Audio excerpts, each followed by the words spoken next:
Good morning, good afternoon, good evening, wherever you are in the world.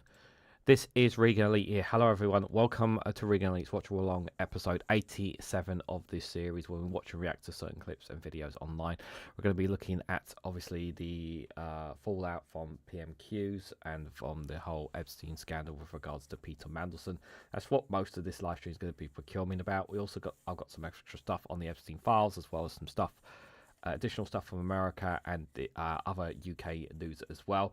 I don't know how long I'm going to go, guys. I'm not going to lie to you. I have a terrible migraine. I don't know where it's come from.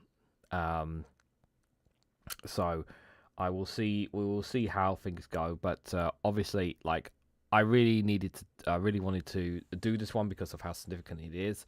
Even though I'm not feeling good right now. Just for reference, I have plenty of water and I've taken ibuprofen to help with the migraine. And I will not be time stamping this live stream when I'm done. I'm literally going to go to bed as soon as I'm done here, just for reference if anyone's worried about my well-being here. So, but I do want to get into this because it's really, really important, guys. This is episode 87 of the series as well. We're both live on youtube.com and youtube.com/Reganelite and on twitch.tv/Reganelite1 for reference there. Good evening, Jao, one of our moderators. Guys, do check out Jao's YouTube channel. Christina, good evening to you. Hope you are doing well. Mel, good to see you there. Hope you're doing well. Are you adding electrolytes? Sorry, forgive me. I don't know what you mean by that. It might be because of the migraine. Apologies. Ellie, good evening to you. Hope you are doing well there. So I want to start with this one here before we get into all the debates and whatnot. It obviously went through. Why is it linked like that? Hold on, sorry, a second. Just gonna make a slight tweak. So this was just less than an hour ago. Keir Starmer will be forced to give files relating to Peter Mandelson's appointment as UK ambassador to the US over Parliament Intelligence Committee after a rebellion by Labour MPs. So they tried to put an amendment forward, and it looks like that amendment did not go well. Here. No, I won't be able. If I won't be able to live stream if I do that, then Ellie. It's fine. We will manage. I've got water. I've taken ibuprofen, and last time I remember the last time I did a live stream with a migraine, and it actually started clearing up because I stopped thinking about it and was focusing and concentrating on something. So I'm going to hit the bed as soon as this live stream ends, guys. I promise. Anyways, let's. This is the first one. This is very, very important. There's lots of clips I have for you guys. So let's get right into it. The question is that Amendment A be made, since when an amendment to the amendment has been proposed as follows, that amendment at the end of the Amendment A, and which shall instead be referred to the Intelligence and Security Committee of Parliament, the question is the amendment be made and proposed amendment be made. As many of that opinion, say aye. Aye! Of the contrary, no. I think the ayes have it. The ayes have it. Right. The question is that Amendment A, as amended, be made. As many of that opinion say aye. Aye! Of the contrary, no. I think the ayes have it. The ayes have it. The question is that the motion, as amended, to be agreed to, as many of that opinion say aye. Aye! Of the contrary, no. I think the ayes have it. The ayes have it. Right. That completes. Are you ready, Caroline? Yes. Right. Sorry, a point of order, Simon Horn. Speaker, it's in relation to the point that the Minister made with regards to the Metropolitan Police, asking that certain documents are not released in case they prejudiced a trial or an investigation. You know as well as I do, sir, the importance of privilege to this place. Will your office and council be working with the Cabinet Office to ensure that the rights and privileges of members of this House are protected? Can I just say, we're not going to continue the debate, but just to sum up. The question with the Metropolitan Police have no jurisdiction on what this House may wish to do. It will be whether the government provides or not. But just to let you know, they cannot dictate to this House. And this is what the Labour were trying to, the government were trying to do, or more specifically, Keir Starmer's cabinet people were trying to do. They were trying to basically say, don't say anything, don't do anything to upheave the criminality case, because this is exactly what they go. But they can't, because as an MP, and it comes into the Commons, there is no privilege, that the police don't have a say because Parliament is sovereign. So I thought that was very, very significant there. No, I know you're probably trying to help Mel, and I thank you for it. I appreciate that. Yes, drink water. Yes, I know ducks drink plenty of water as well. So thank you for your advice. I appreciate it. Don't worry, guys. I've got a second bottle here if I need to. So thank you for that. I appreciate it. But I thought that was very, very quite significant. So. There has been lots and lots of different MPs speaking on the debate today, and I wanted to share some of them with you today because I do think they are important. And then there is a significant clip that I want to share with you guys from PMQs that really gave me more food for thought. And now we will come to a clip from PMQs that we saw because we covered Prime Minister's questions earlier, but I want to replay the clip from it because I think this is the clip. It's very significant. But first, I want to hear from Richard Burden here. Here saying he's absolutely spot on. One of the reasons why Peter Mandelson was given the ambassador job, and that they turned a blind eye on the Epstein stuff, was his role in bringing down Jeremy Corbyn. The camera cuts to Jeremy Corbyn nodding his head in agreement, and we will get to Jeremy Corbyn's speech in a bit later on as well. Yeah, we know that Peter Mandelson hated Jeremy Corbyn. He has said things privately about him as well. He despised the man because he knew the man was a threat to him and his power, and for all those on the right of the Labour Party. Rich, but I would contend as well, because I do think that with this serious debate we need full honesty.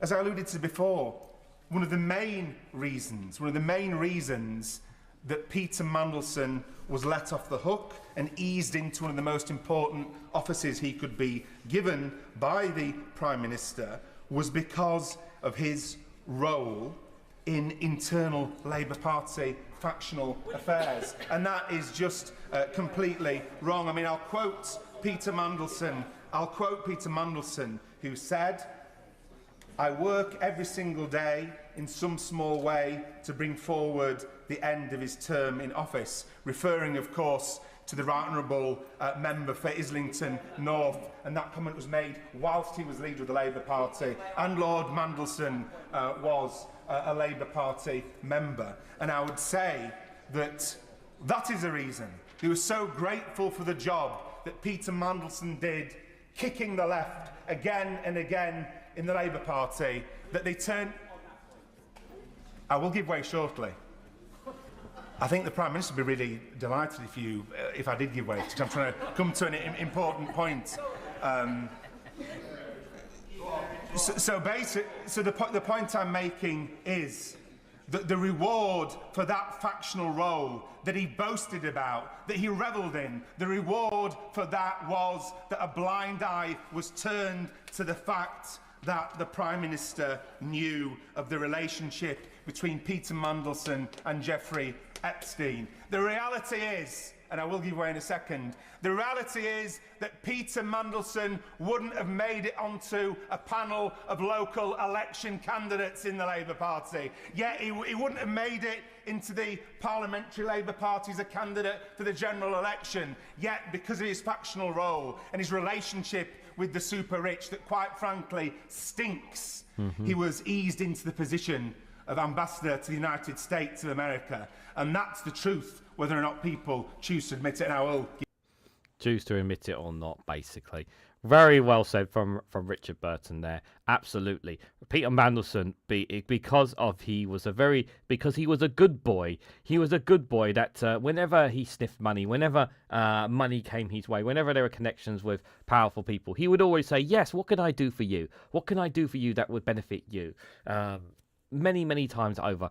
And that's why he was pushed up the ladder, because he was a good boy that would do whatever is necessary for in terms of business for that would benefit him, and that would benefit certain people, certain fixations in the Labour Party. Now, yes, there are always politicking in all political parties. I think we all agree with that. Even in works of life, work aspects, there's always a bit of politicking in some way, shape or form of people trying to get power. But this man, I think I have to say, you know, if it wasn't for the connections that he was making, the connections he had, the connections he was making, he would not have been anywhere near the levers of power in any way, shape or form. And here's the other, and the worst thing is that this has been over decades and over the last few decades, actually, that Peter Mandelson has been someone that just had scandals going all the way before the even 2000, before even the Blair era. You know, I learned, you know, because I wasn't so much neck deep into politics back in the 80s, 90s and whatnot. And this is news that it was news today that when I was doing a lot of work today, came to light about me, about like just how many times Peter Mandelson was kicked out of the party or kicked out of politics because of things that he had done. And I'm just like, and that really resonates a lot about why, after all this, they still brought him in. And remember, he was very much pushed very hard by Morgan McSweety as well. I'm going to share this very powerful speech here as well by Natalie Fleet as well. It is very strong indeed, to remind us all about the victims in all of this as well. But what I'm really worried about now is this story that is a story of women and how they are let down, is being watched by women across the world. And they're seeing their story of abuse being told through the lenses of powerful men, prime ministers, former princes, politicians. Women victims must be at the centre of whatever happens next. I am so glad that we are seeing paedophile Epstein Files released. And I'm glad that I'm hearing cross-party consensus that more information should absolutely be public, and anyone who knows anything should declare it. However, I will not lie, I am angry that victims and survivors have had their anonymity ripped away because of careless way their information was handled. I am angry that men trafficked, exploited, raped women, at best turned a blind eye, and at worst covered it up. However, I am also unbelievably, incredibly grateful. We are here today because women used their voice. They were brave. They are not alone, and they were never alone in their abuse. At the time, they were being trafficked in the most horrendous way. My community had the highest teenage pregnancy rates in Europe, often by older men who thought that young, vulnerable women were absolutely fair game. I feel a huge responsibility to use my voice, and I encourage others to use theirs too. But what stays with me is, while speaking up is so important, sometimes it is so difficult that the cost is life itself. I therefore want to use my platform to share the words of Virginia Giuffre.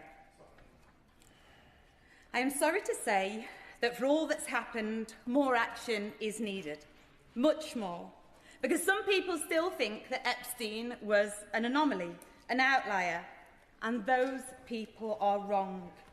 While the sheer number of victims Epstein preyed upon may put him in a class by himself, he was no outlier. The way he viewed women and girls as playthings to be used and discarded is not uncommon amongst certain powerful men who believe they are above the law.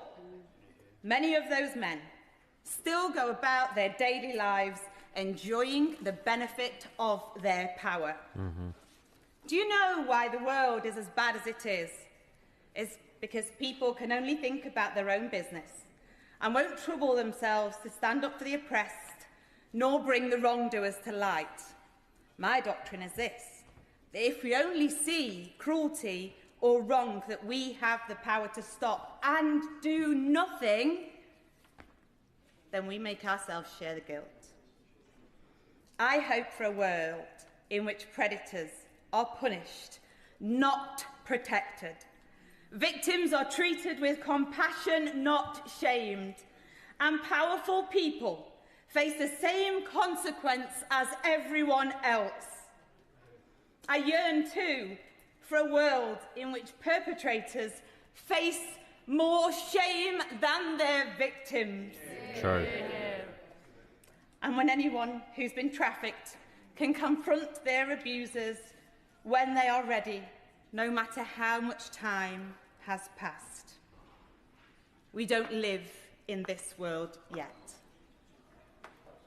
I thank you, I thank her, and I know that we will use the power that we collectively have in this House to make sure that we can right historic wrongs, but we can start talking about what is happening to women and girls across the world and challenge it together, because shame must change sides.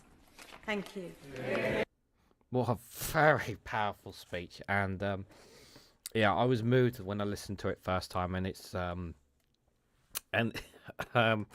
it does touch me so much, guys. You know, it's just so heartbreaking. And I actually in my Speaking My Mind video I recorded earlier today when I was out for my walk, guys, I said something with regards to the Epstein Files. I said it feels like that whenever it feels like that we are trying, that people that good men who are trying to help bring about equality for women, and no matter how hard that women themselves strive for that equality, it just feels like that there is always something pushing them back. And that was something, and I thought of that feeling as she was speaking about this, because that is generally how I feel sometimes. And it infuriates me that there are still men out there, still to this day, who just do not see women as human beings and see them as nothing but discarded. I don't even want to use the language, but it boggles my mind, and I don't know if we'll ever get a world like that. But there are many places in the world where for a lot of women, they are a long way away from having the same equalities that some of them have here in other parts of Western worlds. But we know that there are powerful people who are trying to roll that back for some women. There are powerful people in the world who are trying to roll it back to the days where women were nothing more than just to be nothing more to be used and abused. We know that there are people out there who want that, yeah, it just really really angers me. So, speaking of anger, and I'm glad that I went for my walk today, because this was something that actually triggered me on my walk the more I thought about this part of the Prime Minister's questions. And I may just lose my temper with this one. Asking the Prime Minister something very specific, not about the generalities of the full extent. Can the Prime Minister tell us, did the official security vetting he received mention Mandelson's ongoing relationship with the paedophile Jeffrey Epstein? So clear. Prime Minister. Yes, it did.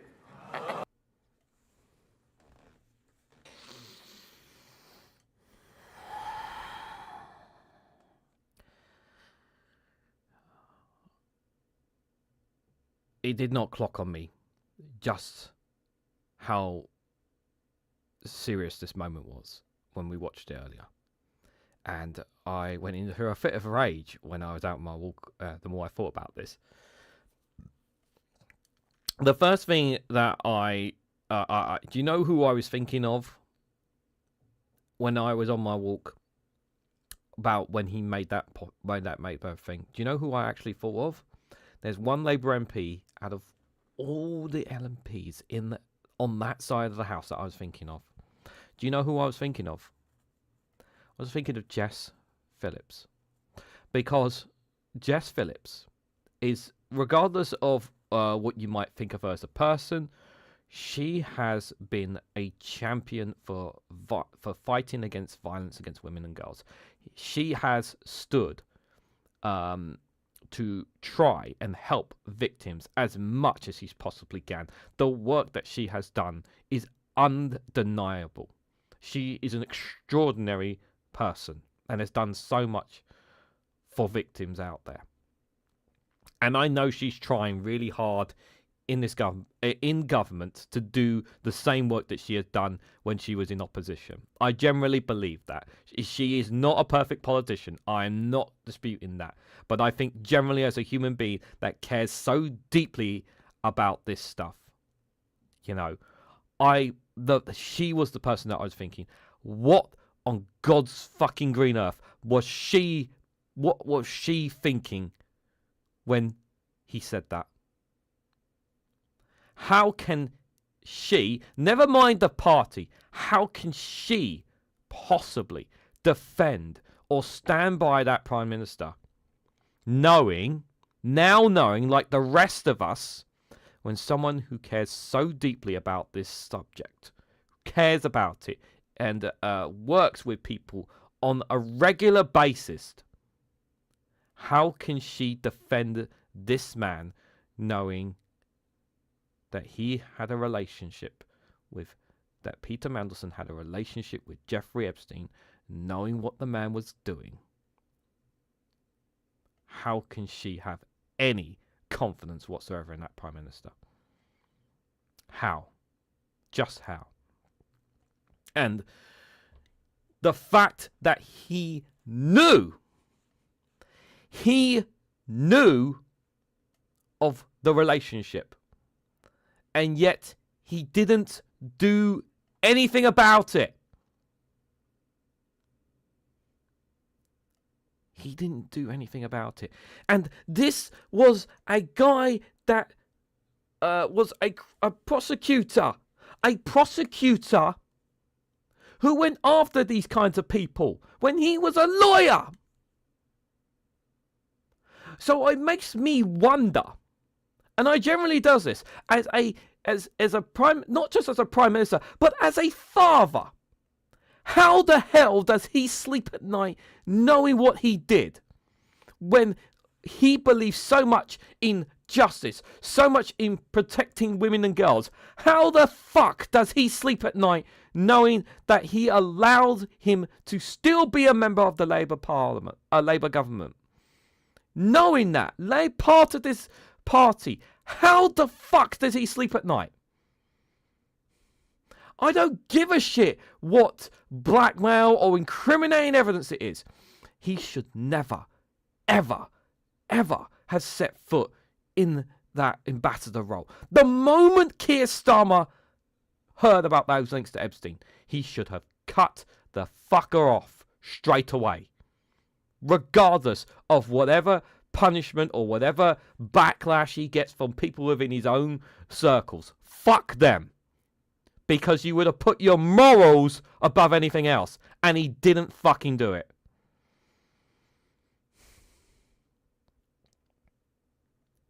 Even if I did a speak in my mind saying, can Keir Starmer survive? Which is coming out on Saturday. And I said in that video that perhaps if he cuts Morgan McSweeney loose, he might survive. But he don't fucking deserve to survive. He deserves to go simply because of this moment. Because he told us that he knew about the links. And we saw that question at Prime Minister. We saw the other question from the MP, forgive me, I don't know her name, from Black Cymru, who said, how can we have confidence in you? And she's absolutely right. We can't have confidence in this Prime Minister anymore. There is no more confidence. There is no justification. There is no denying this at all. He has to go. And unfortunately, we are going to get West Street in as Prime Minister. That is going to happen before the end of this year. I know nobody likes that, but that is what's going to happen, because the establishment within Labour's party will not allow someone who is not one of their puppets, and West Streeting is one of their puppets.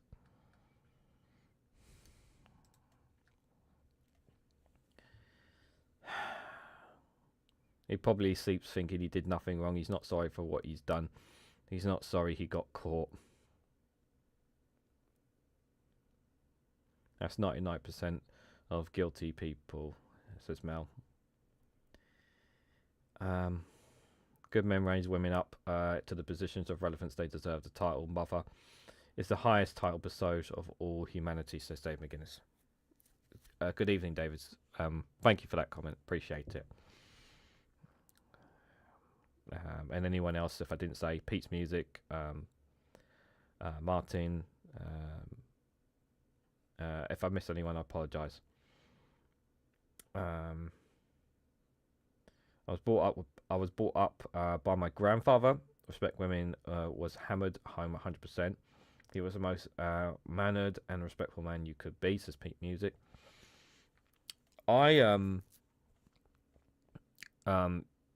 Just going off topic, guys. Just to remind people a bit about my background. Like, I have no sisters, and I got expelled from secondary school. And in the last 6-7 years of my school, I was in an all-boys school. So I never grew up with the experience of being around women of the same age as me. I didn't learn to experience that until I was in work, and that's when I started to. But I don't even ever think throughout any of my time growing up, for all the problems that I had, because I had problems, I didn't ever think of women as a more or less of me, as the same as I did with discrimination, with skin color or nationality. I never thought of any of that. I just thought of them all as everyone's human. Like, that's how I saw it. Like, if you're a good person, you're a good person. If you're a bad person, you know, F you. I never thought of people like that, even with all the problems that I have there. So, but I just wanted to share that with you guys. Shots fired by Angela Rayner. Keir Starmer was worried about Andy Burnham posing a challenge to his leadership if he won the Gorton and Denton by-election. Angela Rayner says Starmer should agree to the Conservative proposal to the Intelligence Security Committee to decide what Mandelson. Now, obviously, we already know what happened to this, but I wanted to share this. I wanted to share this because I do think it says a lot about the government desperately trying to protect themselves, protect Keir Starmer, but that it wasn't going to whitewash anyway. I thank the Minister for giving way, and given the public disgust and the sickening behaviour of Peter Mandelson and the importance of transparency, in 2022 I proposed a humble address seeking information about PPE, which the party opposite resisted, and my honourable friend, the member for Hackney South, mentioned just before. Should we not have the ISC not have the same role now in keeping public confidence in the process? Yeah, the PPE scandal, because it was done by an independent investigation and not by Labour and whatnot, we were able to uncover the amount of money that was stolen in the first place. Here is the Minister trying to defend the indefensible. Minister. I'd like to pick up this point, Mr. Speaker, because I know a number of honourable members have raised this. I think, in the first instance, let me say that this process now is going to be conducted and led by the Cabinet Secretary on unimpeachable integrity. And I mean, there are And oh yeah, we're not even going to waste my time listening any more of this bull crap because, you know, they're trying to justify it, which doesn't work in the end anyway. Sarah Davis, good evening to you. Hope you are doing well there. I did say my headache would clear up the more time passed, guys. I did say that. So keep reminding me to drink water if I don't drink enough, guys, as well.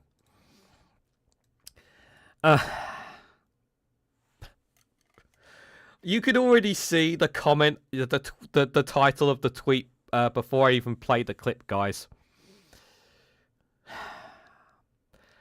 I'm just gonna play it, and then I'm gonna tell you why this is even worse than what it is. Oh, Max Robespierre said, "Is this our cunt of the month?" By the way, I think it's too early for cunt of the month, but I think twat of the week is probably a good accolade for this here, guys. We all owe a great vote of thanks and gratitude to Elon Musk and X, who has played his part in exposing a great deal of this evil.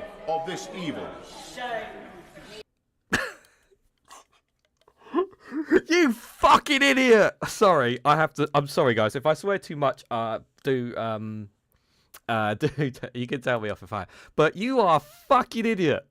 Elon Musk is literally in the Epstein Files begging Jeffrey Epstein to please let me come to your island. He literally did that at like 6 a.m. on Christmas Day, begging him to let him go to the island.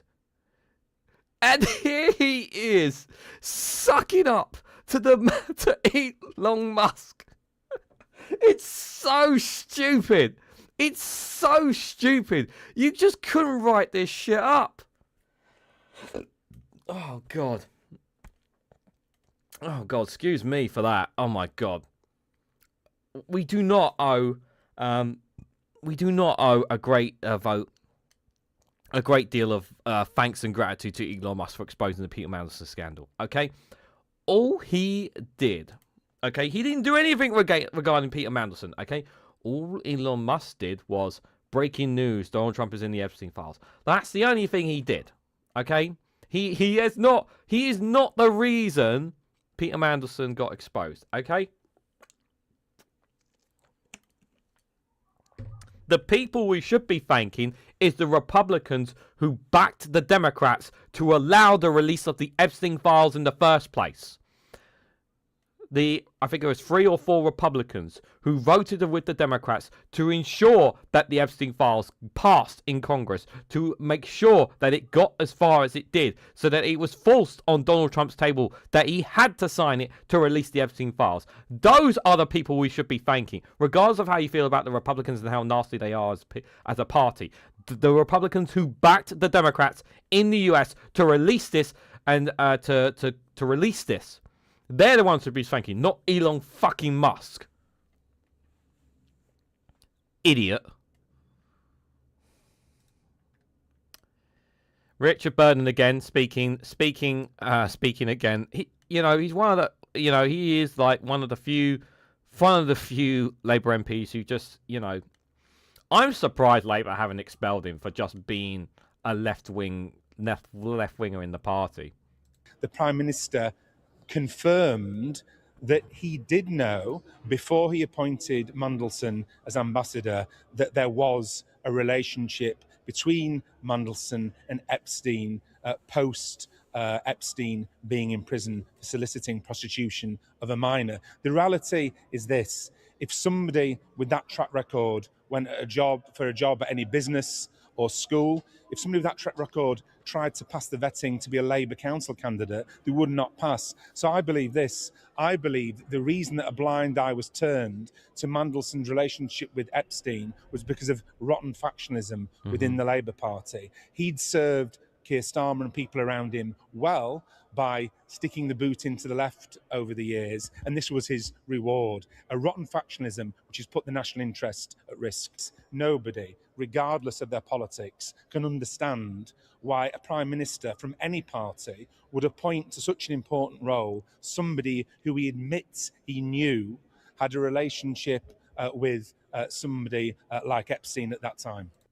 The thing is as well, and I'm glad I was reminded of this when I was going through stuff here, is that the UK already had a very good ambassador already. There was no need to change the ambassador. The ambassador that we had a very good relationship with the US anyway on the UK's behalf. There was no need to change it. It was all done for political favour for Peter Mandelson. That's all it was.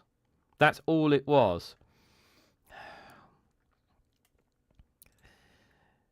And this is one man who, of course, will be listening to his speech in a bit. But I just want to him here. He's speaking to Sky News after it all, about an hour ago here. Questions need to be asked, and it is the victims we should be thinking about. And he couldn't. Jeremy Corbyn here, the co-founder of your party, I couldn't agree more. Do you think that, well, Peter Mandelson and Andrew, former Prince Andrew, do you think they should be telling what they know to congressional committees in the United States and, you know, investigating authorities? Yes, and that should not be an argument.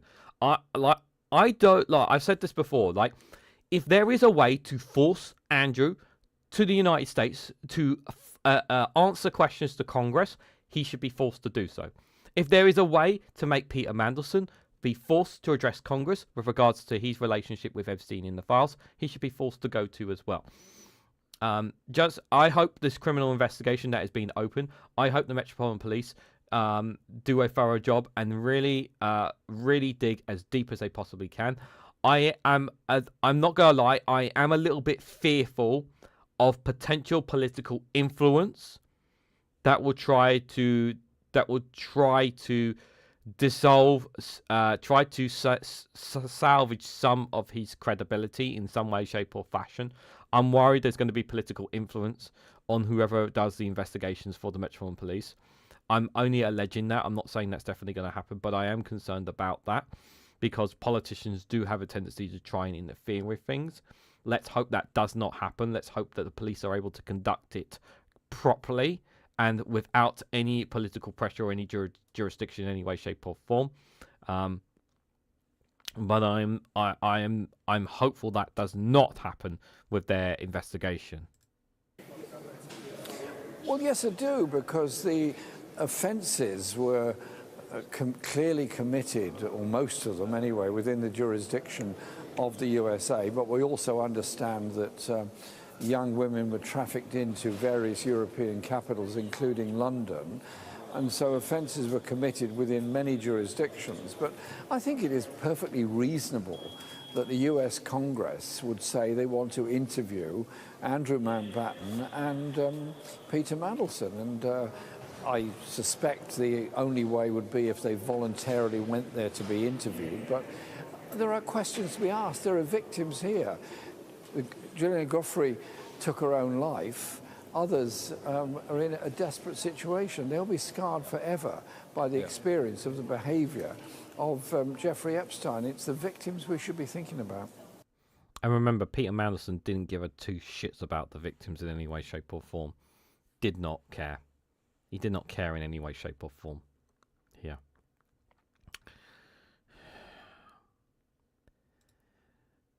This is something to remind us all. Here. Mandelson and Platinier. Does the name Platinier ring a bell, guys? It should do. You should be ringing alarm bells. I've spoken in the past about Platinier. I'm sure some of my other fellow YouTubers are aware of the... Excuse me. Peter Thiel has links to Epstein. Platinier has links as well. And this, as I say, is relevant now. On the 27th of February 2025, the Prime Minister, whilst in Washington, visited the American data and AI company Palantir at its headquarters.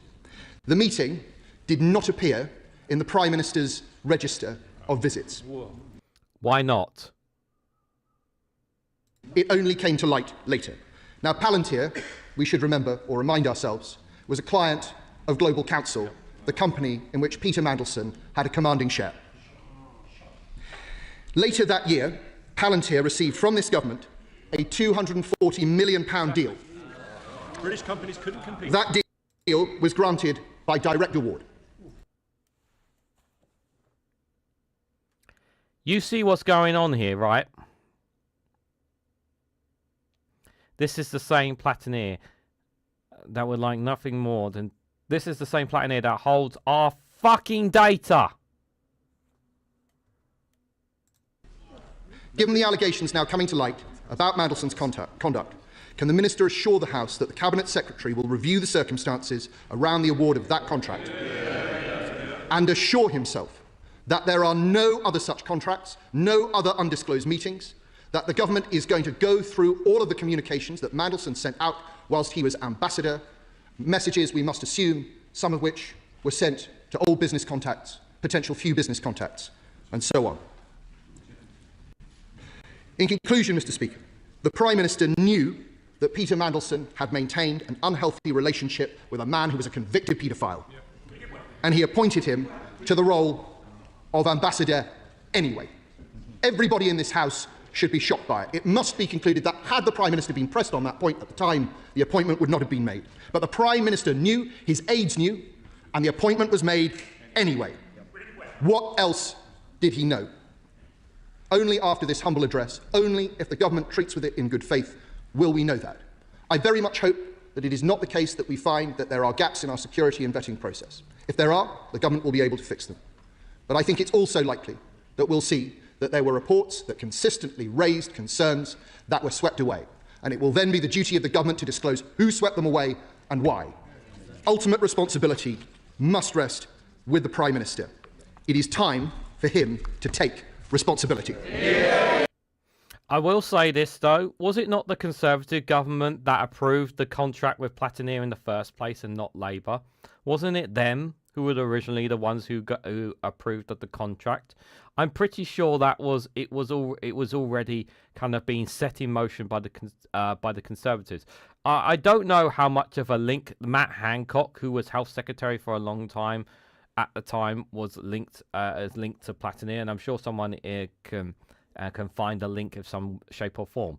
But the fact that Peter Mandelson had shares in Platineer, like, this is not a coincidence. This was a deliberate attempt from that Mandelson was going to profit out of, that Platineer was going to profit out of, and everyone else was going to suffer, and all of us was going to suffer as a result of it. What are we watching? It says blah blah. We are watching some of the. We're going to be at the moment. We're going to be looking at statements with regards to the Peter Mandelson his involvement in the Epstein Files from politicians in the Commons today, and we'll push on from there. Blah blah. Good to see you there. Hope you are doing well. Platineer should never have been allowed in the UK Senate counter Kiev. Absolutely, couldn't agree more. I remember going all the way far back. What was it? A year or two? Like, I think it was like 3-5 months after I started my YouTube channel. I remember covering an Open Democracy article with regards to the dangers of Platineer having our hands on our NHS. I remember covering that. And look where we are now, guys. Kevin, good to see you there. I hope you are doing well. Labour says Mandy lied, and then they can provide the information about their lies. Then we can compare what they heard and what was known and what they should have known. Yeah, I've already kicked and screamed. Yeah, Starmer needs to go. I think Starmer needs to go there. Reganelite, and when the rest of Europe was trying to cut off American companies like Platineer, it's a bad investment on the UK to deal with them, since that they will no agreements with the EU. So correct me if I'm wrong, Jow, but does Platineer have no deals with European Union countries? Correct me if I'm wrong on that. If you can verify that for me, it'd be appreciated. The date of the British citizens has to be with the British government, not with American companies. Yeah, this is the foreshadowing of. Think about this right now, right? Our data is in the hands of an American company. Our health data, right? What's the next? You can see the steps we are going. We got a health secretary who is very much in collusions with private healthcare companies, because all those donations that he's getting are linked to private healthcare companies, including ones in America. Where is this going? We all know where it's going. It's going towards a health insurance system, the kind of system they have in America, and to implement it here. That is where they are going. And what's going to be the thing that switches it over? A reformed Russian government. Labour won't do it. But if a reform government gets in, they certainly will. They may have your details, but not in Scotland. Well, not everyone who's watching is from Scotland, my friend. But yes, thank you so much for the £2 super chat, my friend. Thank you so much for that. I appreciate I appreciate it. Yeah, maybe not have Scottish data, but they'll have mine, and unfortunately, they'll have the Welsh data as well. I'm afraid. I said it loads of times. Mandy has always been wrong. McSweedy is Mandy's protege. Yeah, there is more behind it than we more going on behind it than we know. And like I said, I wanted to share this speech here from Jeremy Corbyn, and I agree. We need a full independent inquiry so we can ensure justice for the victims of Epstein's vile network abuse and expose the shameful corruption of our rotten political system. This man, like, I know he has baggage, I know he has problems, but I do believe Jeremy Corbyn's heart is in the right place when it comes to wanting it can be his heart can be in the right place at times. I don't always agree with him, but in this situation here, you know, he says the right things here. The question is fundamentally one for the Prime Minister, and it's a bit odd that he's not here for the debate. It's a bit odd that he hasn't spoken in the debate. It's a bit odd that all he's done is said what he did today at Prime Minister's Question Time. I cannot believe that when he was about to appoint Peter Mandelson as the ambassador to Washington, he wasn't made fully aware of all of Peter Mandelson's record. He would have known the number of times Peter Mandelson was forced to resign, even from the Tony Blair government, because of his behaviour. He would have known all of that. He would have known Mandelson's record as an EU commissioner. He would have known Mandelson's record of an interesting relationship with global dealers in minerals and many other things. The other thing as well is that I've heard, I've said this, I think I said this morning, and I think I said this yesterday. Keir Starmer never liked Peter Mandelson. Like, he never liked him at all. I generally believe that Keir Starmer did not want him in that role at all. He did not want him in the cabinet or whatnot. I think the only reason he did it was because he had no choice, because he was pressured by Morgan McSweeny. We know that Keir Starmer is not the one who's really in control. He's a bit like Trump, where he doesn't know what he's doing, so he has the main advisor around him telling him what to do, which is i.e. Morgan McSweeny. But my understanding from what I've heard is that he never liked Peter Mandelson, and he did not want him in the role that he was in. Does anyone think West Streeting sounds like a petulant child? Maybe Jan Lerner should scold him for it. Also, thank you for bringing up West Streeting again, Kevin Carey. I just want to remind people, and I've got it on Discord, yeah? West Streeting loved Peter Mandelson. He loved Peter Mandelson. He deleted his tweets about him. Do not forget that, okay? Do not forget that. He's in with the rest of them. Never forget that. Very, very important there. I'm glad someone saved the deleted tweets he did as well. Jal says Europe is using Platinum software like Gotham, but recently I heard them saying they were removing it. They started with citizens' movements questioning their methods of use of data, and now the politicians, those citizens elected, are going to cut them off. Trump was pivotal in it. There. Thanks for that, Joe. Appreciate it. Good morning, Steve McMahon. And I say good morning because it's morning where you are, a Thursday morning. I hope you are doing well there. Evening, everyone. Have been watching. Share your anger, Ringly. I think everyone around the world is appalled by the impunity of these rich men. Absolutely, absolutely. Thank you for commenting, my friend. I hope you are doing. Well. I generally mean that. He would have known all of that, and yet he still went ahead, apparently despite Foreign Office and other advice, to appoint Mandelson as the ambassador to Washington. What a shame, what a disgrace, and what an appalling appointment to make. This is the kind of stuff that you would like. This is the kind of stuff like. This feels like something out of a Conservative playbook. But this really does, because how many times has there been like where Boris Johnson was told not to do something, right? Like, let's think about this, right? Remember, Lord Lebedai, the Lord of Siberia in the House of Lords, who, by the way, he's still got that role, right? Yeah. Do you guys remember how much he was pressured not to do it? He was pressured not to do it. Everyone was saying, it's not a good idea. Don't do it. And what does Boris do? He ignores them and he still does it. And here we have the same situation. A politician who is being told by everyone, given the background, given everything that is happening, was told by, pressured by Morgan McSween, but I'm sure if he asked other people, they would have said, don't do it. And he still did it. And this is another example, and I hate saying this, guys, this is another example of why people do not have faith in politics these days. Because they don't think about people, they only think about them fucking selves. Thank you, Stephen Morn, for the 20 New Zealand dollars. That's extremely generous of you. Thank you so much for that. That's very kind of you, my friend. Thank you for your support. I really appreciate that. And we still don't even know if Mandelson is still being paid by the Foreign Office for that. And so I think today we've got to be very stern and very clear about this. There needs to be the fullest possible inquiry into all of this. Parliament is not competent to undertake this inquiry. The Cabinet Secretary is not competent. The civil service machine is not competent, because they've all been ensnared into this gilded, friendly web of Mandelson, the business contacts, the political contacts, the social contacts, under which favours were done, contracts apparently awarded, this ghastly company Palantir trying to get hold of our National Health Service, apparently at the behest of Mandelson and others. None of us here are competent to have that inquiry.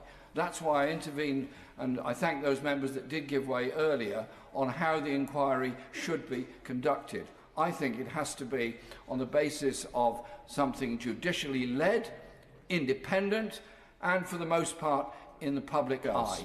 Rather, the member for Leeds East made a wonderful and very, very powerful speech, and I thank him for the reference he made to what Mandelson said and did about me when I was leader of the opposition and leader of the Labour Party. I can just confirm to the House, under my leadership, Mandelson had no role, no influence and no part to play, because I do not trust the man, I do not believe the man, and we need to make that very, very clear, because his role in British politics has been basically malign, undermining, and essentially a very corrupting influence altogether.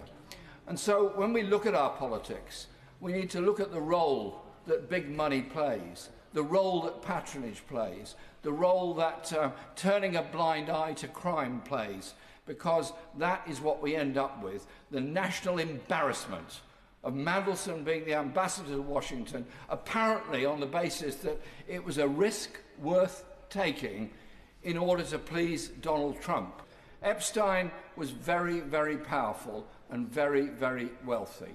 And there are lots of people all around the world that were dragged into this ghastly web based on dishonesty, based on lies, based on corruption, and based on patronage. It's up to us as MPs, to fess up to what's happened and make sure there is a genuinely open, independent inquiry into all of this, and we look ourselves in the mirror about the standards of democracy we have in our society. Let's have the open public inquiry that's necessary. Let's have the understanding that we are going to turn the page on the era of patronage, of the close relationship between commercial pressure groups and lobbying in the Lords and here and all around the media in our society, and really strive to build that open, fair, democratic society that we should all believe in. Those that suffered in order to gain universal suffrage and democracy didn't do that so we could develop a corrupt political system. They did it because they wanted an open, democratic, accountable system that worked for the benefit of the poorest in our society as well as everybody else. So let's pass that motion today. No deals. Pass the motion. Inquire with real seriousness into the horror show that we've heard about. Very nice speech from Jeremy Corbyn there. Billy Kershaw saying, I'm just popping in. Oh, thank you, calling in to hit the like button.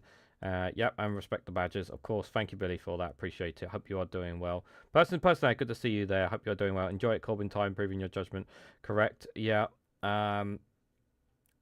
Yeah. I understand. Like, I know people still have resentments about Corbyn and whatnot, but there are times where I feel like his heart is in the right place as well. I do feel his heart's in the right place, and I thought this was a very good speech from him there. And I hope you know. I want to believe him.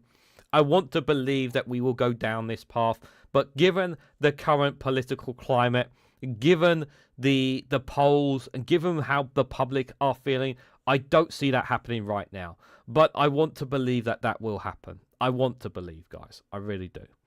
I want to believe it, but it's just, yeah, I just don't. Yeah, as Counter Kev says, yeah, not anytime soon, I'm afraid. I want to believe it, guys, and we need that faith. You know, we need that faith at times when it feels very much in despair here. I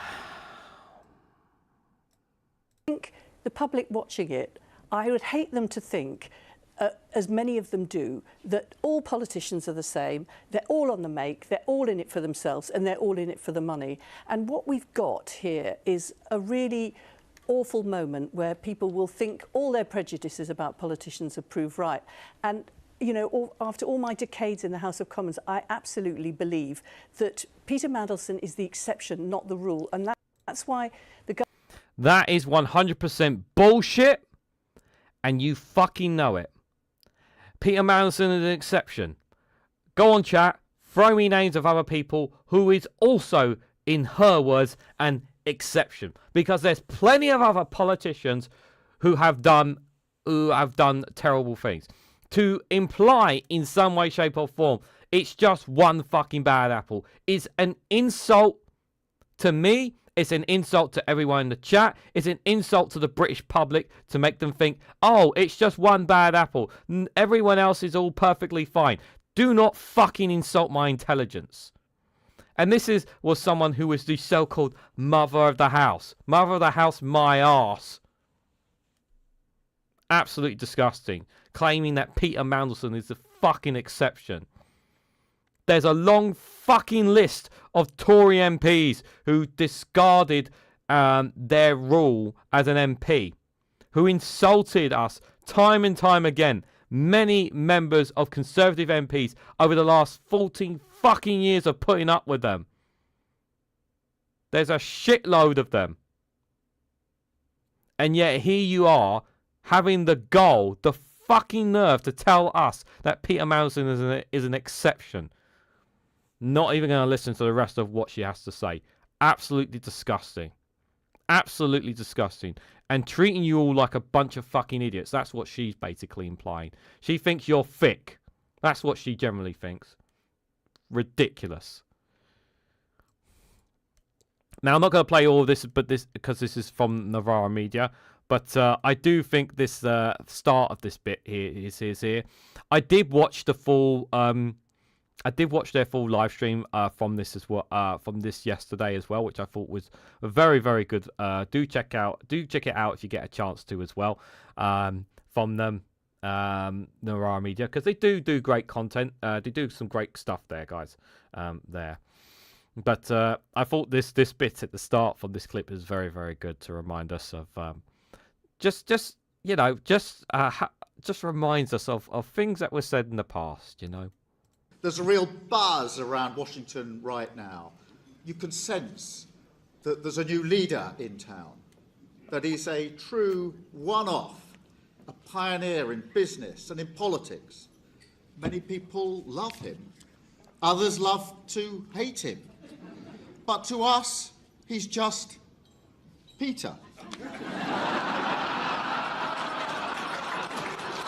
Our ambassador has made it very clear that he deeply regrets ever having been introduced to Epstein. So it doesn't lead to a change in ambassador or any consideration of that? No, I don't think we should regard everyone as guilty by association. Those in government, including the Prime Minister, his advisor, and any number of ministers, like Wes Streeting, who have long associations with Mandelson, will be terrified of new revelations emerging, especially as calls for a public inquiry into his conduct and relationship with Epstein deepen.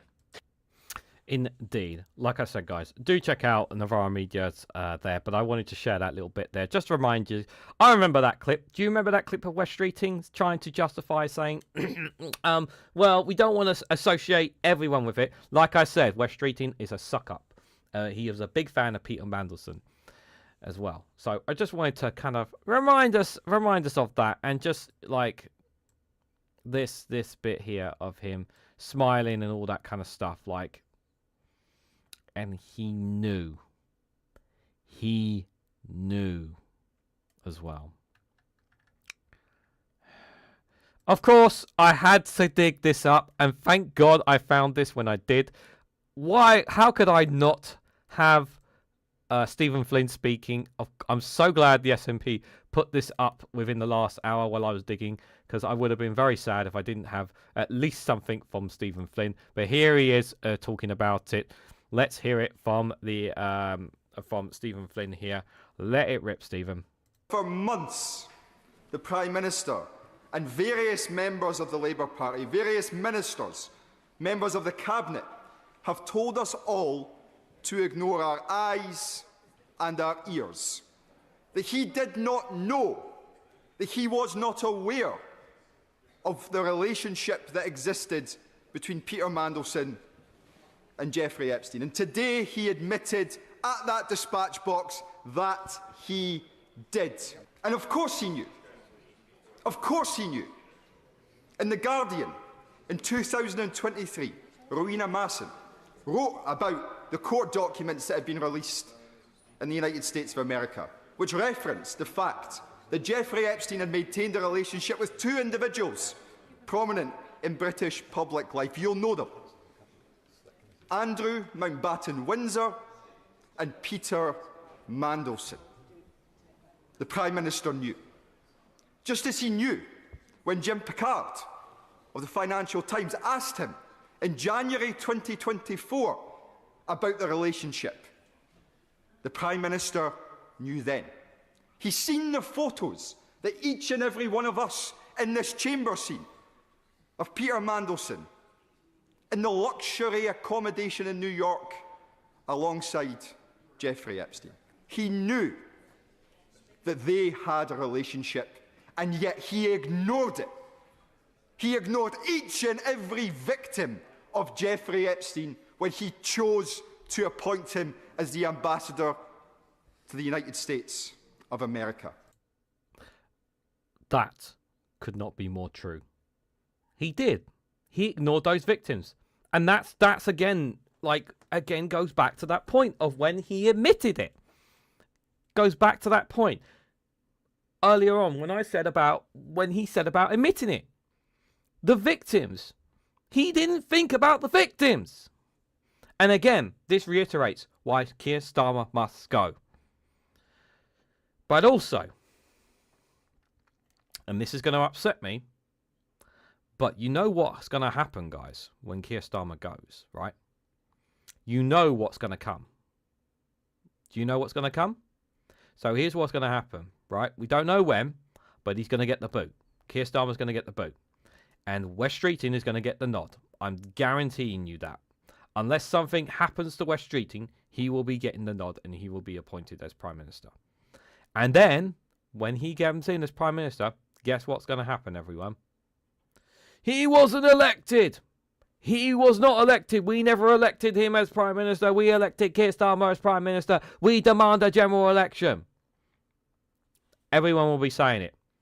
Every single party will be saying it. The Conservatives, Reform, Lib Dems, the Greens, everyone will be calling for a general election.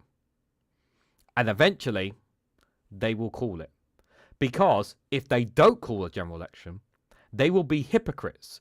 Because they were always banging on about the Conservatives and not calling a general election, because they kept appointing prime ministers that we had no fucking say whatsoever. None whatsoever. We had no say on so many of those prime ministers. Rishi Sunak, Liz Truss. We had no say on them. Wes Streeting PM. Yeah, Wes Streeting is going to be our next Prime Minister. That is definitely going to happen. So, when Nigel Farage says there's going to be an early general election, he wasn't wrong. I think we're going to have an early general election. I don't think we're going to have it this year, but we could very well have an early general election as a direct result from this very point. And it's all because of Peter fucking Mandelson. All because of him. So, yeah. I don't think Wes Streeting will be PM. He's not a chum. Wes Streeting was groomed to be Prime Minister by the right. He was groomed to be in that position. The only reason that he's not Prime Minister and Keir Starmer was, the plan was never for Keir Starmer to be Prime Minister. When Keir Starmer was given that role, he was just put in there as to basically shore up the Labour Party to kind of keep it together during the COVID and obviously the removal of Jeremy Corbyn and the mergers of the left. They didn't expect Keir Starmer to get as popular, to get the galvanisation, to him to get as big as he did. That was never the plan. The plan was eventually for Keir Starmer to get sacked or whatever and then bring Wes Streeting in. That was always the plan. Wes Streeting was always the plan. He will be Prime Minister whether we like it or not.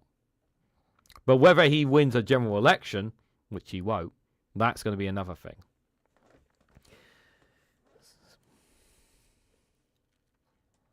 I mean, yeah. I mean, you can say I hope I'm wrong and someone else gets that role. But I'm pretty confident Wes Streeting is going to get the nod. Keir Starmer now, can you run? How much longer? Can you cling on to Keir Starmer now? Can you really hold on to the hope? This is unforgivably stupid. Even knowing what we already know, it's unforgivably stupid what he's done. And it might be much worse than that. A Director of Public Prosecutions whose reputation was in many ways built on protecting women and girls. And he put a man who was a pal of a paedophile in the Washington embassy. Is this the biggest muck-up yet for Keir Starmer? Yes. Yes, that's not even a question. That's not even the question. And it gets worse, guys. I love this. When I see things like this also infuriates me here. I'll just read it in a second here. This is not a good time in Westminster. There might be some resignations shortly from cabinet roles. Yeah, I think a lot of that's a good point as well, Kevin. I didn't think about the people might step away from the cabinet positions. Yeah, I wonder how many people are going to start a no confidence vote. How long we're going to start getting that, because there will be pressure behind from it. By the way, guys, just for reference, the information about the so obviously they voted in favour of obviously opening up the information about what the government knew with regards to the vetting process of Peter Mandelson. The Metropolitan Police, the information will not be made public until tomorrow. They've made that very clear that it will be tomorrow. It will not come out tonight. It will be tomorrow. So tomorrow that information is going to drop. When is it going to drop? I don't know. I don't know if Dave McGuinness plans on sitting and going through that before his show at 4 o'clock. I don't know if he wants to put himself through that, because I'm sure he'll have plenty of other stuff to do as well. But yeah, that information is going to drop. It'll probably drop tomorrow morning at some point, most likely, because they will not be allowed to because it's obviously they have to legally put out that there. So there. Come to Scotland, free kilt and all the haggis and deep fried Mars bars you can eat. Well, I'll be visiting Scotland. Well, I won't be moving to Scotland, but I will be coming to Scotland later this year. I'll be coming to later this year. I need to remind myself. Actually, I need to let Dave McGuinness know I'm going to be travelling as well, because I know he'll want to see me again. I had an order from New Zealand due to Brexit. Had to order from New Zealand due to Brexit. Effers, says Mel. I'm sorry about that. So just on this here, guys. So you can see from the headline here. Remember when Diane Abbott got suspended from Labour for speaking out about her own experience of racism? Yeah, paedophile protector Keir Starmer could not even bring himself to sack Peter Mandelson, close friend of child thingy Jeffrey Epstein. This is unbelievable. This is obviously, this just kind of highlights once again, like, just how it's like one rule for one and one rule for another, you know? Regardless of how you feel about Diane Abbott, she, you know, and she's not a perfect politician in any way, shape, or form. I think we can all agree with that. But this was definitely favourability as well. Diane Abbott was right about Mandelson last year. Abbott, it seems extraordinary, I'm sure, to many people that you've had the whip removed, so suspended from the Labour Party for speaking out about your own experience and view of racism as a black woman. But it took the Prime Minister a very long time to sack the US ambassador over his links to a convicted paedophile. It does seem extraordinary, but what seems more extraordinary to some of us is why did he ever employ Peter Mandelson in the first place? Luke may not remember, but back in the day, Peter Mandelson was sacked twice, and it was always for the same thing, sleazy goings-on with multimillionaires. So why would you put him in Washington? Do you buy the official explanation coming from Number 10 on behalf of the Prime Minister, who's yet to speak on this, that he didn't know when he stood up in the Commons on Wednesday? I just can't believe it. I just cannot believe that the top civil servants that he has around him didn't say, better show the Prime Minister this before he goes into the chamber. I'm sorry, I don't buy it. And that's based on your experience. You've been in government. I mean, it is hard to swallow, isn't it? It just doesn't happen. It's the biggest story. It's possibly... It's something that might wipe out your career. And your civil servants say, do you think you should have a look at this? No, I'm astonished. This is a story in the US, it's a story here. And Mandelson says, he doesn't hint, he says, there's more embarrassing stuff to come. And nobody rings him up and says, Peter, what exactly do you mean? The PM's going into the Commons in a couple of hours. Can you... And this was last year. Literally last year. Literally last year. The warning signs were literally there after he got sacked, and they still kept him on. Even though little Peter even said there was more to come. Even when he said they were warned. Just shows how fucking incompetent this Labour government is. It really, really does. Another one here. A reminder, back in 2023 here. This is Mick Lynch speaking about Peter Mandelson again. I think Peter Mandelson is the ghost at this banquet. You know, he's behind a lot of what's going on. The purges of left-wing candidates, the purges of socialists from what is supposed to be a socialist party. Mandelson is behind that. So I think all Labour members and all Labour politicians should be looking to put restrictions on Mandelson's behaviour. He's not elected by anyone. He just gets himself a self-prescribed role. And Keir Starmer seems to be supporting that. He's not a friend of the working class. He's not a friend of socialism. And we've got to be careful about him. So I hopefully he'll have his responsibilities and his say curtailed. Well, that's not what happened, was it? And again, another example of the warning signs there, and they were ignored. Another one. Another, was this, not on Peter here. Or is this one not on Peter? Oh, yeah, actually, I want to go to that one, actually. Yeah, actually, before I go to that one, let's finish on Peter here. This here, this is ridiculous here. This is ridiculous here. Oh, God. We're getting very carried away about the way the Metropolitan Police has been thrown around. I'm meant to have been contacted. I have not been contacted. Neither the House. The House will understand that I am not responsible for the Minister, for the ministerial answers. Let's just put that on the record and let's see if we can tie this up a little bit. For the avoidance of doubt, I understand there is an ongoing police investigation into this case. However, no charges have been brought. The House sub judice resolution does not apply. In the context, it is up to the ministers how they reply, but the House rules do not prevent them from answering fully. So please, let's not hide behind that something's not factual. So let's get this on the record. And I still haven't had the phone call. Could I just say, in respect of that, Mr. Speaker, I hear precisely what you say. And I entirely accept that interpretation of the sub judice rules. I'm certainly not hiding behind it, and indeed I will come to some remarks about this in a moment. Order. Maybe I can help a little bit. But I think the answer was that we can't do this because there's a police investigation. And I think we've got to recognise that is not a reason. So please, let's not play off each other. I've made my point from the chair. Yeah. So again, just to reinforce, this is trying to use the police investigation as, we can't talk about or we can't share certain information because we'll affect the criminal investigation. No, this is Parliament. Parliament is sovereign. Again, I wanted to remind people of that there. So I thought that was good here. Lewis Goodwell on the matter as well. Someone I do like. He is someone actually. I do think he's a decent journalist on this. I wanted to get his views on this. I'm going to listen to the news agents on this at some point, either today or tomorrow on this, and I do recommend checking out what their views on this as well. I don't personally take the views of the rest. I don't listen to the Rest is Politics podcast because I don't trust the two people behind it. I can understand some people skeptical about the people on the news agents, but I do find their views interesting in my view. But it's for everyone's taste here. But anyway, let's hear what he has to say here.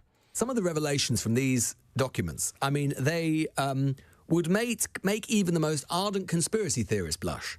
You know, I mean, if you're particularly of a leftist position, you have been warning for years about the influence of big finance and big money and how embedded it is within our politics. Let's just take a step back. In this, we had a UK de facto deputy prime minister in a constant stream of communications with a paedophile financier who himself was talking to some of the biggest banks in the world, receiving advice from the de facto deputy prime minister to bully a Labour chancellor over a banker's bonus tax.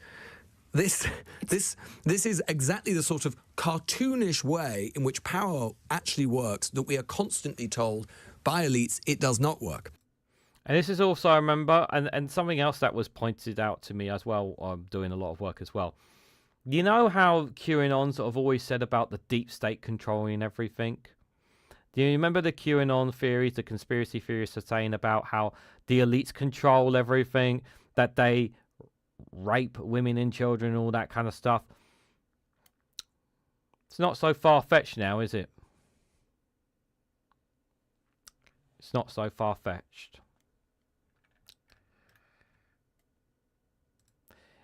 This is quite interesting here. Growing suspicions of a Russian connection. The files released show more than 1,000 documents which referred to Vladimir Putin. I wonder why British mainstream media isn't mentioning Israel in all this. Oh wait, what's this? The literal former Prime Minister of Israel, Ehud Barak, was staying at Epstein's apartment for weeks? Oh wait, and around the time that Ehud Barak was staying at Epstein's, Ehud had a private meeting with Larry Ellison, the IDF donor and billionaire that recently bought TikTok and is now suppressing pro-Palestinian speech? Listen, we know that Epstein had dealings with Russia, but what we're not going to do is act like Israel isn't involved in all this. Fact, Epstein was deeply involved in Israel's intelligence community. No matter how much mainstream media journalists try to avoid the fact or try to minimize Israel's involvement, the people know the truth. Israel's moneyed influence in our politics is no secret. It would be naive to think that same influence doesn't exist in our mainstream media. Yep, absolutely. Absolutely. Remember, Israel are very, very deep connected to Epstein as well.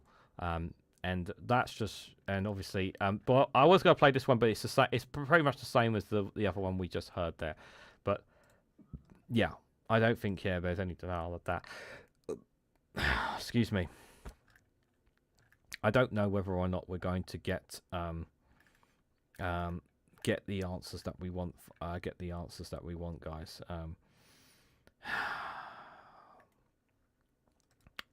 It's just. I hope Peter gets thrown in prison for this. I hope he does. But you know, when you think of so many politicians about some of the things that have happened over the years, you know, do I think Tony Blair should go to prison for what he did with the war in Iraq? Yes. Do I think Boris Johnson should go to prison for his handling of the COVID coronavirus pandemic? Yes. Do I think Matt Hancock should face prison? Yeah, for his handling of not just as a health secretary but also the PPE scandal that led to lives dying? Yes, I think they should directly face criminal charges for it. But we also know that that there are certain things that are protecting them. And these, and how can people have faith in politics when politicians who break the laws, who take advantage of the systems that they have for their own benefit, and don't face the same kind of consequences that you and I would face if we did the same things in public life, outside of politics? How can we have faith in the systems that we have? The answer is we don't have this faith in those systems. I want to cover one or two Epstein file bits before I go to, or should I go to them? Or maybe we should move on. No, let me cover, I'll cover this one. I'll cover one or two. And then I'm going to come to a MAGA supporter getting his ass handed to him on a call, which I think is quite cool.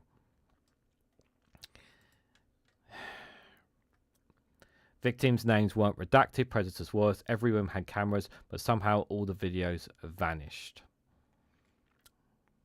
You know, the Epstein Files that were just released by the DOJ did a terrible job in redacting the names of the victims who wanted their names redacted. They were assured their names would be redacted, but they weren't. And so what I found really fascinating was that while the victims weren't protected, the predators seemed to have been protected, including this person who sent an email to Jeffrey Epstein. We don't know who it is. We don't even have their name. They just simply wrote, "I am in China. I will be in the US second week of May." To which Jeffrey Epstein responded, "Where are you? Are you okay? I loved the torture video." I think the public deserves to know who sent Jeffrey Epstein a torture video, and more importantly, what happened to that person? Where is that person today? Was that person ever investigated? We know there were videos. We know that there was cameras in every room, including the massage rooms.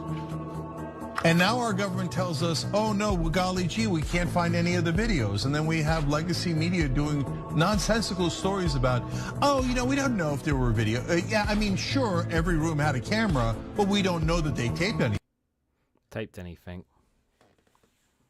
I think that one there just sticks out the most.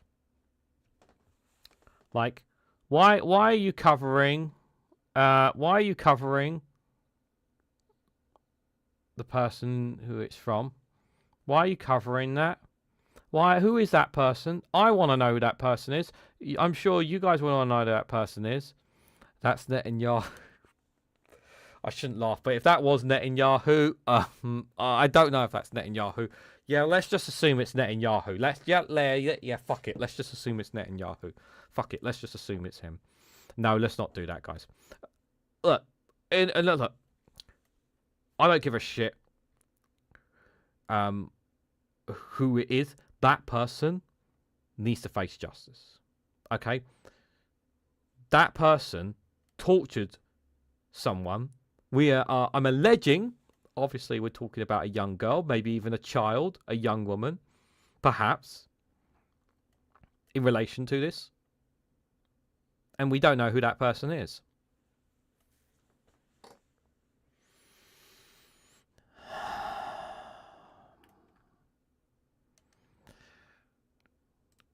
I want to remind everyone that Donald Trump is in the Epstein Files. Remember that while we're being distracted. So why are Republicans so interested in Bill and Hillary Clinton? It's because they're trying to distract from the fact that Donald Trump is in the Epstein Files thousands and thousands of times. In those files, there's highly disturbing allegations of Donald Trump raping children, of Donald Trump threatening to kill children. So I encourage the press to go look at these allegations, and I'm highly disturbed that Deputy Attorney General Todd Blanche just got the law wrong. Yesterday, he said, essentially, that it is not a crime to party with Jeffrey Epstein. Now, I said in my position that... Now, I said in my live stream yesterday, and I actually want to apologize if I gave off the impression that of what I said there. I said I wasn't 100% convinced that just because someone was just with Jeffrey Epstein meant that they are there. But with regards to one of these so-called parties, or whether you participated or not in any of the activities, the fact is that you went to one of these parties, knowing that there is a 90+% chance of that kind of stuff happening. Yeah, you're seriously fucking sick and disgusting.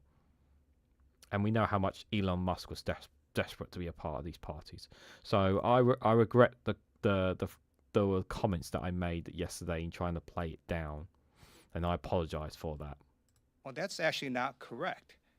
If Jeffrey Epstein was human trafficking minors for these sex parties, and you show up and patronize the establishment at that party, yes, you're guilty, because patronizing is part of the law, of the federal sex trafficking law. So Deputy General Tabalan just got that wrong, which maybe explains why they aren't investigating all these folks, including Donald Trump. He needs to read the law and investigate these people. He also needs to resign, not only for not knowing the law, but a massive, not only screw up, but the biggest privacy violation in history.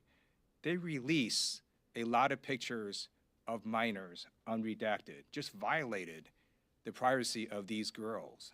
It is uncalled for what they did. The one thing that they could not do under this law was to invade the privacy of these women now, who were girls at the time, who were victims of sex trafficking. Also, he met with Ghislaine Maxwell, moved her to minimum security prison, and then got a puppy for her. So for all those reasons, he's just got to leave the Department of Justice. Seriously, Regan, I heard some clever boys who aligned the dates of the emails and visiting China and then traveling to the US to Netanyahu's travels, is what you said there. I would not be I'm not saying it's not Netanyahu, but I wouldn't be surprised as well. But is it possible that they could be covering up Netanyahu in the Epstein Files? Possibly, they could be covering up his name, but they are doing a terrible job of covering up people's names. Is it possible that they may end up leaking his name in the Epstein Files? Potentially. I haven't heard his name in the files. If someone says they have, then please let me know. But I'm not ruling that out either. We're coming close near to the end here, guys. As much as I want to, I do want to get to. Let me do this one. This one's really important here.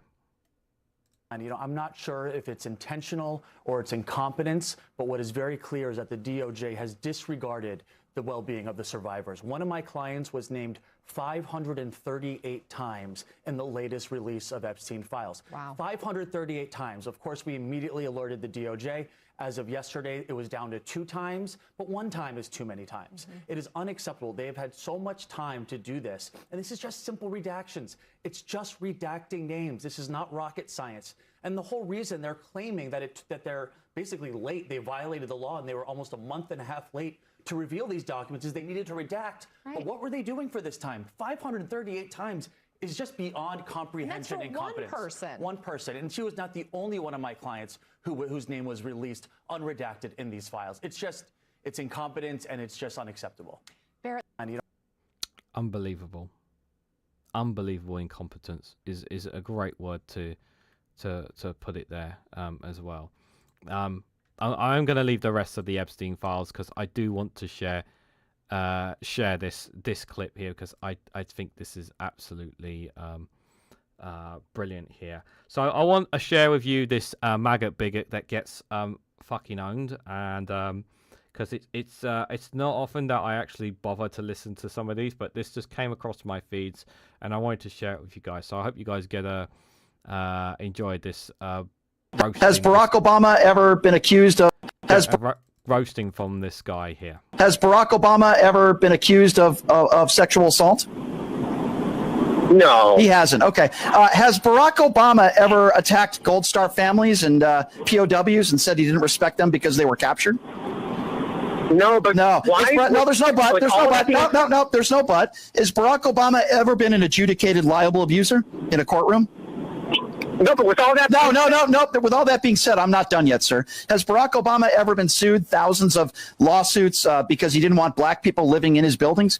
Has Barack Obama ever had that? What difference does that make? What difference does it make? I'll tell you what difference it makes, you dumbass, you racist bigot, you. It makes a big difference because Barack Obama is not a racist. And Donald Trump has done all these things, which means you support and you voted for the leader of the free world who is a racist, whose own father was arrested at a Klan rally. Okay? It makes a big difference because you don't care if someone who is a bigot is running the country. You want to see a bunch of brown people. Why don't you just admit it? You want to see a bunch of brown people deported, right? Don't you, sir? You know why don't you admit brown people were deported?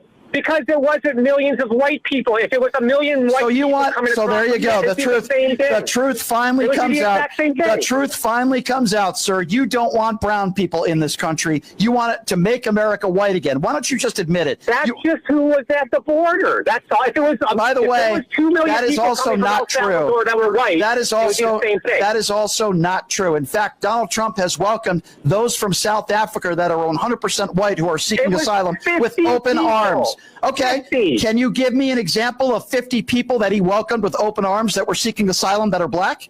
I'm waiting. Go ahead, sir. So you're telling me No. I'm asking you a question. I want you to answer it. You said you're right. I agree with you. It was 50 people, somewhere around there. Can you give me an example of 50 people or even 10 people that Donald Trump welcomed in this country with open arms that are brown people that are seeking asylum? Go. Oh, I'm sure there was. Oh, give me an example then. Then give me an example. Well, you don't have an example either. But no, you know why I don't have an example? You know why I don't have an example, dummy? Because he never did it. That's why. The reason why that was in the news. Oh, well, I don't really care what you believe. I really don't care, sir. You've already proven yourself to be a fool. Yes, you just said. Now, first of all, it was 50 people, right? We just agreed on that. 50 South Africans. People, yeah, you said that. 100% white.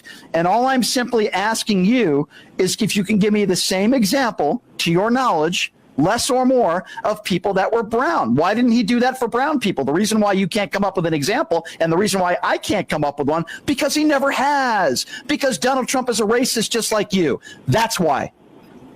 No, I'm sure. I'm sure. Right. And I'm sure you're going to be late to your Klan rally tonight, too. I'm sure. Have a nice day, dumbass.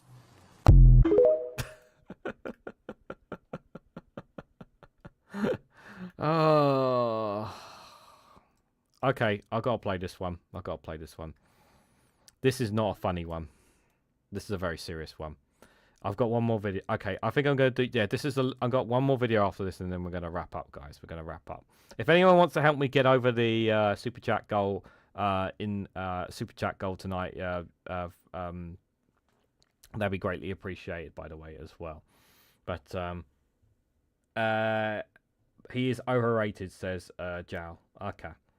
It's my first time listening. To be fair, I only listen to a few selected people, to be fair, Americans and whatnot. It just came across my feed, and I thought it was worth sharing with you guys. So I don't know him that well, but I'll take your word for it, Jal, because I don't know him at all. A person that is so true, they walk amongst with impunity and get whacked for trivia over a drop of a hat. I just got fined £60 because of my front tyre. I was touching the pavement. FF6. That's stupid. That's so stupid. That is so stupid there.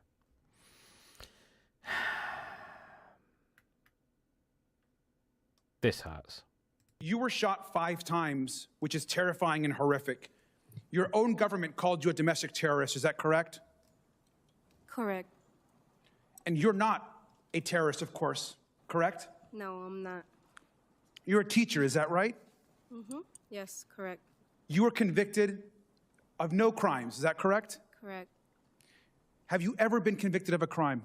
Never. Never been convicted of a crime. But the government kept calling you a domestic terrorist even after all the baseless criminal charges against you were dismissed, is that correct? Yes, correct. Would you agree that the government is trying to intimidate protesters and to encourage more violence? Yes.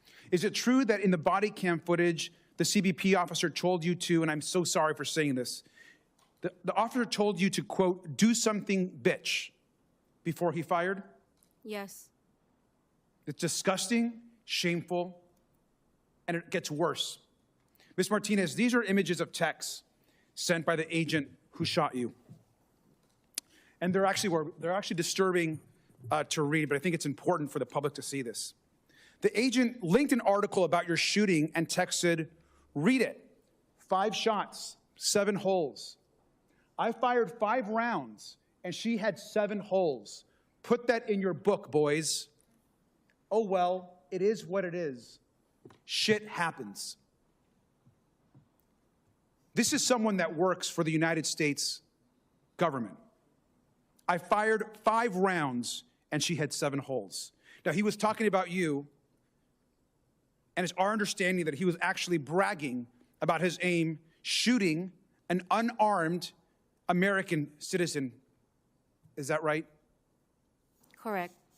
I'm so sorry, Ms. Martinez. DHS has allowed the agent who shot you to remove evidence and to potentially destroy it. Is that correct? Correct. They're actively working to deny you justice to an American citizen who's been shot and almost murdered. I'm so sorry. Ms. Martinez, would you want to seek justice and accountability? I do. I'd like to ask this entire panel, all the United States citizens here, please raise your hand.